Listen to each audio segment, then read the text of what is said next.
Bonjour. Alors, la visibilité sur le web, c'est souvent vu comme une vraie montagne à gravir. Et pour certains, le sommet, le Graal, on pourrait dire, c'est le fameux panneau de connaissances Google, le Knowledge Panel. Exactement. Bonjour.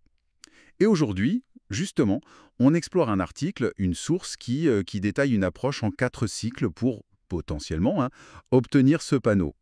C'est basé sur une expérience concrète, la création d'un site de niche assez conséquent, plus de 270 pages apparemment. D'accord. L'objectif, donc, c'est de comprendre ensemble ce qu'est ce panneau, son utilité, et puis surtout ses étapes méthodiques décrites dans la source, une sorte d'ascension, comme on disait, qui demande pas mal de persévérance et de stratégie, j'imagine. Tout à fait. Alors déjà, le Knowledge Panel, qu'est-ce que c'est? En gros, c'est cette boîte d'infos assez visuelle qu'on voit souvent à droite des résultats de recherche Google. Oui, un peu comme une fiche d'identité rapide. C'est ça, une sorte de résumé encyclopédique. Ça vient du Knowledge Graph de Google, leur énorme base de données, quoi. Dedans, on trouve des images, un résumé, des infos clés, des liens vers les réseaux sociaux. Et le but pour Google, c'est de donner une info rapide, fiable et d'améliorer l'expérience de l'utilisateur. Pour l'entité concernée, ça renforce sa présence en ligne, son autorité. Voilà. Et un point crucial, c'est que Google le génère automatiquement. C'est gratuit, mais c'est lui qui décide s'il y a assez d'infos fiables et cohérentes sur le web pour le créer. C'est pas du tout comme une fiche Google My Business qu'on crée pour son commerce local. Ah oui, la nuance, c'est importante.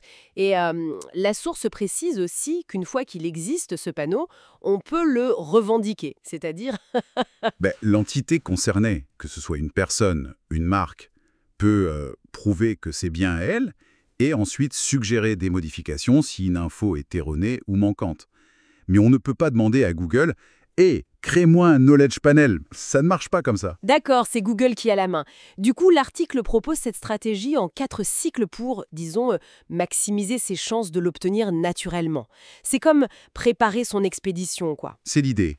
Le cycle 1, c'est l'idée, c'est le choix de la montagne et la préparation de l'itinéraire.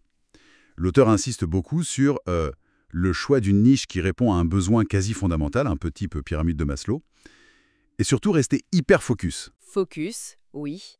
Et viser la longue traîne en SEO, c'est ça? Oui, exactement.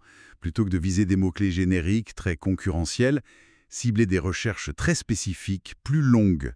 Elles ont moins de volume peut-être, mais l'intention derrière est souvent beaucoup plus claire. Et l'auteur parle aussi de développer une sorte d'intuition SEO, de repérer les opportunités. D'accord. Et après cette préparation, vient l'ascension elle-même. Oui, le cycle 2, l'exécution.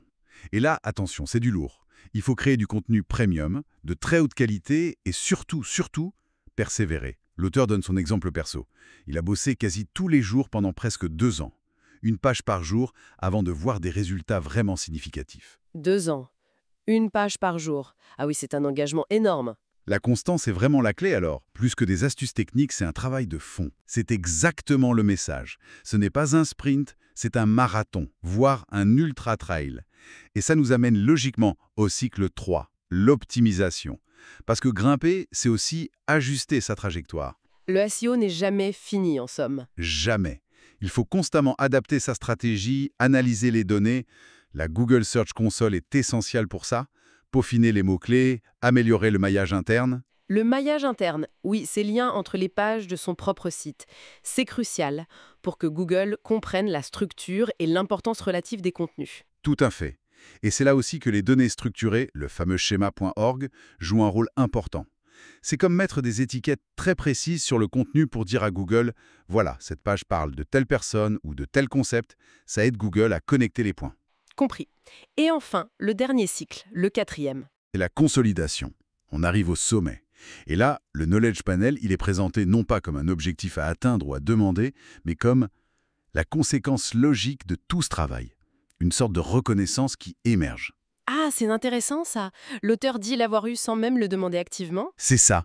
Ça vient corriger quelques mythes. Par exemple, non, une page Wikipédia ou Wikidata ne garantit pas un Knowledge Panel. Ça aide, bien sûr. Ce sont des signaux d'autorité. Comme des mentions sur d'autres sites importants ou des bons backlinks, j'imagine que l'article mentionne aussi comme un coup de pouce. Exactement. C'est l'accumulation de signaux forts et cohérents qui finit par convaincre Google. Et ce cycle 4, C'est aussi le moment de savourer la victoire, de reconnaître le chemin parcouru. L'auteur parle de philosophie Kaizen, l'amélioration continue. D'accord. Donc pour résumer, si on suit cette source, obtenir un knowledge panel, ce n'est pas de la magie noire, ni un coup de chance. C'est vraiment l'aboutissement d'une démarche structurée, patiente, basée sur la qualité et la persévérance. C'est gravir sa montagne pas à pas. C'est tout à fait ça. La reconnaissance structurée par Google semble être un effet émergent d'une création de valeur réelle, constante et bien exécutée sur le long terme. Et pour finir, l'auteur lance une piste de réflexion intéressante. Il dit que l'obtention de ce capé, ce n'est finalement que les prémices du voyage, que le meilleur reste à venir. Il évoque Google News comme prochaine étape pour son site, par exemple. Oui, ça ouvre une question pertinente.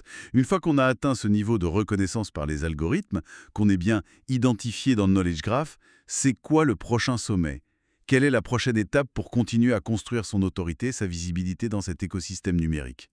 Une excellente question pour continuer la réflexion. Merci pour cet éclairage. Merci à vous.